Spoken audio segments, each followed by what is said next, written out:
नमस्कार दोस्तों, मैं मेरे गुरु नफीस खान। व्यंजन का आज पार्ट 2 है और हम अंतःस्थ वर्णों को पढ़ेंगे। अंतःस्थ वर्ण क्या है? अंतः का मतलब अंदर और स्थ का मतलब स्थित, अर्थात वे वर्ण जिनका उच्चारण करते समय सांस अंदर की ओर जाती है। सांस अंदर की ओर जाती है, यह नहीं तो कुछ समय तो सांस बाहर हो जाती है, हवाएं बाहर आती है। स बोलो, स है, इसमें हवाएं बाहर आती है। सामने वाले के ऊपर कभी कभी तो थूक भी चला जाता है, थुम ऐसे क्या करो। लेकिन कुछ वर्ण ऐसे हैं जिनको बोलते समय प्राणवायु अंदर की ओर जाती है। वो है चार, ये, रे, ले और वे, ये ले वे। ये जो क्रम रहेगा मेरे मित्रों, ये रहेगा हिंदी के आधार पर। यह एक टॉपिक है हिंदी में, शब्दकोश डिक्शनरी। तो हिंदी डिक्शनरी में कहो तो कह दो, चाहे हिंदी में कह दो, क्रम रहेगा ये। लेकिन एक लैंग्वेज होती है हमारी मातृभाषा संस्कृत की मूल भाषा, हिंदी की मूल भाषा क्या है? संस्कृत। इसमें जो क्रम है वो है ये, वे, रे, ले। तो रीट लेवल पर पहला ही प्रश्न ये बनता है कि अंतःस्थ वर्णों का सही क्रम क्या है। हिंदी लैंग्वेज से पूछा जाए तो ये, संस्कृत लैंग्वेज से पूछा जाए तो ये। ठीक है, वे वर्ण जिनका उच्चारण करते समय सांस अंदर की ओर जाती है अंतःस्थ वर्ण कहलाते हैं। इनकी संख्या 4 है। हिंदी में है ये रेलेवर, संस्कृत में है ये वे, रेल। ठीक है दोस्तों, अब इनके बारे में कैसे कैसे प्रश्न आ सकते हैं तनिक ध्यान से देखो। ये जो ये और ये जो वे है, ये किससे बना है? ई प्लस ए से बना है। अति प्लस आचार बराबर अत्याचार, मनु प्लस अंतर बराबर मनवंतर। तो ये और वे के बारे में मैं आपको अध्ययन करा रहा हूं। सबसे पहले तो ये ध्यान रखना दोस्तों कि ये जो ये है, ये व्यंजन है, ये सारे व्यंजन है। और ई और ए, इन दोनों को मिलाकर क्या बन रहा है? ये। तो गौर से देखा जाए तो इन दोनों का निर्माण स्वरों से हुआ है। इन दोनों का निर्माण स्वरों से हुआ है, किंतु बने क्या है? ये व्यंजन है। तो सीधी सी बात है, वे वर्ण जिनका निर्माण स्वरों से हुआ है किंतु बने व्यंजन है, ये और वे, इन्हें हम अर्धस्वर कहते हैं। अर्धस्वर, क्योंकि ये ऐसा लग रहा है जैसे स्वर है। ये आपने कभी बार ऐसे लड़के भी देखे होंगे जो होते तो लड़के हैं, लेकिन उनकी जो अदाएं होती हैं, उनकी हरकतें होती हैं, वो लड़कियों की सी होती है। तो वो ना तो बेचारे है तो लड़के, जनगणना में तो लड़के लिखे जाएंगे, लेकिन वो अदाओं के कारण लड़कियां दिखाई देती हैं। सेम इसी प्रकार ये है तो व्यंजन ये वह, लेकिन कभी कभी ऐसा लगा जैसे स्वर है ये। तो इसी कारण इन्हें क्या कहते हैं दोस्तों? अर्धस्वर। एक छात्र ने पूछा भी था कि क्या हम इन्हें अर्ध व्यंजन कह सकते हैं? तो कतई नहीं कह सकते। क्यों? क्योंकि व्यंजन तो ये पूरे हैं, व्यंजन की तो श्रेणी में, लक्षणों के कारण इन्हें अर्धस्वर कहा गया है। ठीक है, और नेक्स्ट बात, इन्हें हम स्वर और व्यंजन के बीच की कड़ी कहते हैं। व्यंजन के बीच की कड़ी कहते हैं, स्वर और व्यंजन के बीच की कड़ी कहते हैं दोस्तों। किनको? ये को और वे को। बात करते हैं रे की। रे, तो देखो रे जो वर्ण है रे, इसको बोलते समय आपकी जो जीभ है ना थोड़ी वाइब्रेट करेगी। वाइब्रेट मतलब कंपन। तो कंपन हो रहा है इसलिए कंप, और सबसे तेज होता है इसलिए प्रकंपित। रीट में ऐसे प्रश्न आते हैं, ऐसा शब्द छांटे इसमें उपसर्ग और प्रत्यय दोनों है, तो इसमें है प्र उपसर्ग है और इत प्रत्यय है, प्रकंपित। परिभाषा, वे वर्ण जिनका उच्चारण करते समय आपकी जिव्या में कंपन हो। कभी रोड में कंपन कर दो, नहीं, रे बोलेंगे जीभ में कंपन होगा। वे वर्ण जिनका उच्चारण करते समय आपकी जिव्या में कंपन हो, क्या कहलाते हैं दोस्तों? प्रकंपित वर्ण कहलाते हैं। ठीक है, अब बात करते हैं किसकी? ले की। देखो दोस्तों, दो वर्ण ध्यान रखना, एक तो होता है लुंठित और एक होता है पार्श्विक। पहले पार्श्विक को समझ लेते हैं। पार्श्विक, ठीक है, पार्श्विक का शाब्दिक अर्थ क्या होता है? तो ले वर्ण। तो देखो दोस्तों, ले दो वर्ण है, एक पार्श्विक और एक लुंठित।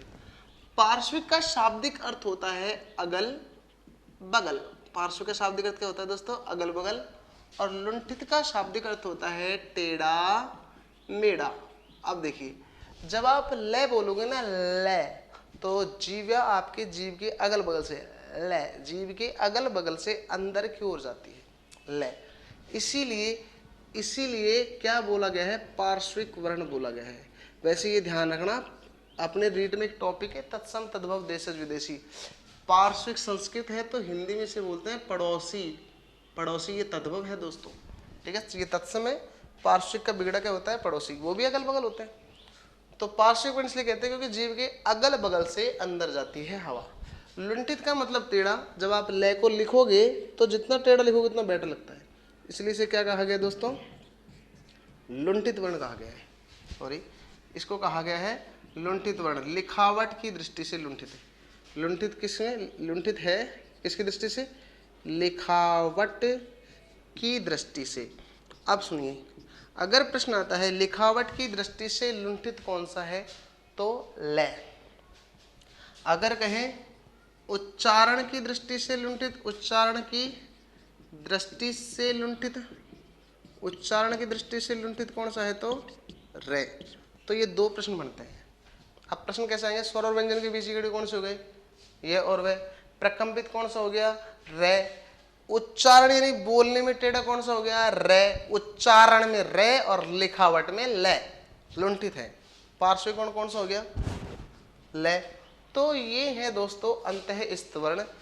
इनसे रिलेटेड कोई भी प्रश्न, हाँ अभी इनके उच्चारण स्थल और बाकी हैं, तो इनके उच्चारण स्थल देखो, उच्चारण स्थल, उच्चारण स्थल की अगर हम बात करते हैं तो ये, रे, ले और वे।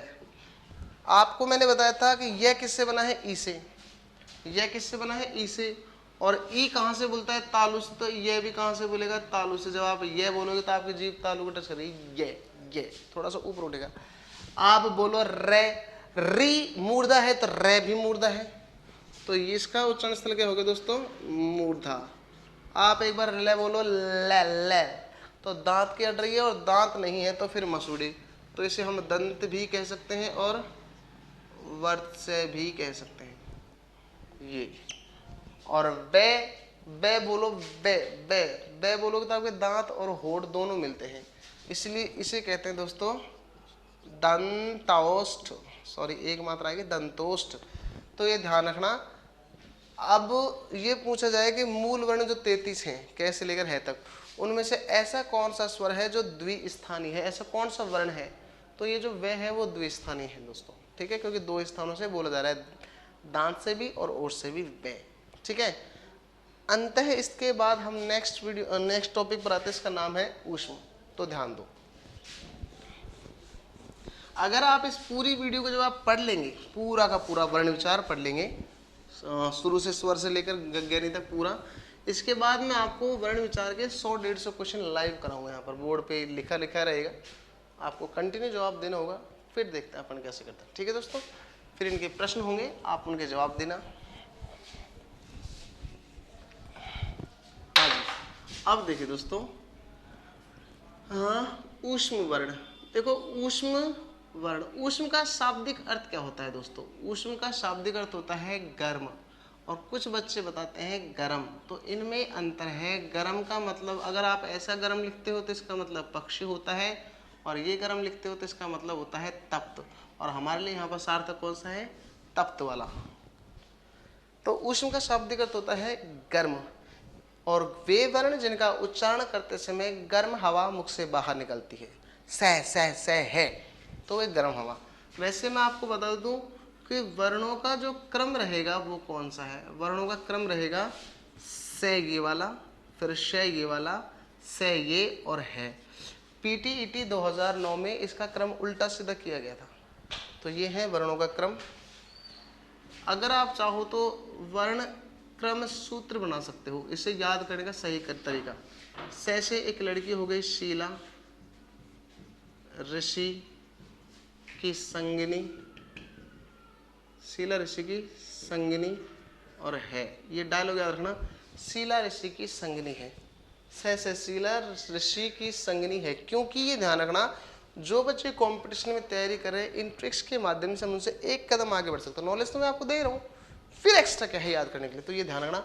अगर कोई बंदा उल्टा कर दे, ऋषि में ये वाला से आ रहा है, ऋषि शीला की संगिनी है, तो भी गलत हो जाएगा, इसलिए सही है से शीला, ऋषि में ये वाला से आता है, से संगिनी, शीला ऋषि की संगिनी है। ये इनके वर्णों का क्रम याद करने का सूत्र है। बात करते हैं इसके उच्चारण स्थल की, तो ये शय कहाँ से बोला जाता है, शय तालु से, ये मूर्धा से, और ये हो गया दोस्तों दंत से, और ये बोला जाता है कंठ, या फिर इसे हम काकल भी कहते हैं। सुनो कैसे, शे, शालू बोलोगे शालू तो आपकी जीभ ऊपर तालू को टच करेगी। हाँ वैसे ये भी ठीक है, शे से शालू, उच्चारण स्थल तालू, ठीक है, शालू, और इसका उच्चारण स्थल क्या हो गया तालु, शालू में यही से आता है। और ये ऐसे कर लो मूसा, मूसक आता है ना, कागा मूसक टोपी ले ली मूसक, तो ये मूर्धा और ये षटकोण, मूर्धा और ऐसे से षटकोण। और ये कर लो दास, हम ईश्वर के क्या हैं दास, दंत और ये से, ठीक है।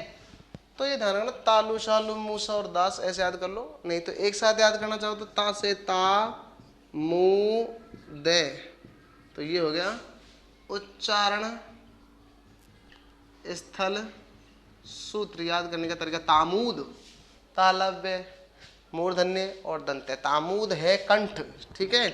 तो दोस्तों ये ध्यान रखना, ये है वर्णों को क्रम याद करने का सूत्र, वर्णक्रम, ये वर्णक्रम, ये उच्चारण स्थल, ये उच्चारण स्थल सूत्र। अब इसके बारे में कुछ अगर महत्वपूर्ण बातें आती है तो एक है के बारे में आती है। जैसे इंग्लिश की डिक्शनरी में जेड पर नाम खत्म हो जाते हैं कि जेड के बाद कोई नाम नहीं आएगा, जहीर खान जेड। इसी प्रकार हिंदी में है के बाद कोई नाम नहीं आता है, तो यह है शब्द कोश का अंतिम वर्ण है, अंतिम वर्ण है। हिंदी डिक्शनरी में है के बाद कोई नाम नहीं आते हैं, जैसे हरिओम है, कोई और नाम है पर है, उसके बाद क्षेत्रज्ञ के कोई नाम नहीं आएंगे। शब्दकोश में ये कहाँ आते हैं वो आप शब्दकोश में पता लगाओ, बताऊंगा आपको। और आपको पता है तो मैंने पढ़ाया था इस पर संघर्षी च छ ज ज की लाइन। लेकिन ये चार वर्णों को दोस्तों हम चारों को किस नाम से जानते हैं, संघर्षी वर्ण। अब प्रश्न कैसे आते हैं, च दे दिया, है दे दिया, और शे दे दिया, और उन्होंने एक और दे दिया, मान लीजिए ये दे दिया, ठीक है। प्रश्न अगर ये आता है कि इसमें से संघर्षी कौन सा है, तो ये संघर्षी कौन सा है, तो ये। इनमें से इस पर संघर्षी कौन सा है, तो ये तो हो गया इस पर संघर्षी, और ये हो गया संघर्षी। अगर वो पूछता है इनमें से कौन सा तालव्य नहीं है, तो देखो ये भी तालु से है, ये भी तालु से है, ये भी तालु से है, कौन सा नहीं है, ये उच्चारण स्थल के आधार पर भिन्न है दोस्तों। तो ऐसे प्रश्नों से अगर आपको मिलना है तो प्लीज़ कमेंट्स बॉक्स में, मैं कई बार बोल चुका हूँ, आप मेरे व्हाट्सअप नंबर नोट यूज़ कीजिए 80 58 31 0202। इस नंबर पर आप व्हाट्सअप कीजिए, आपके नंबर पर थ्योरी और एक्सरसाइज की PDF मैं सेंड करूँगा। आज के लिए इतना ही काफ़ी है दोस्तों, नेक्स्ट वीडियो में हम संयुक्त विवरणों के साथ मिलेंगे। धन्यवाद। सर जी आना।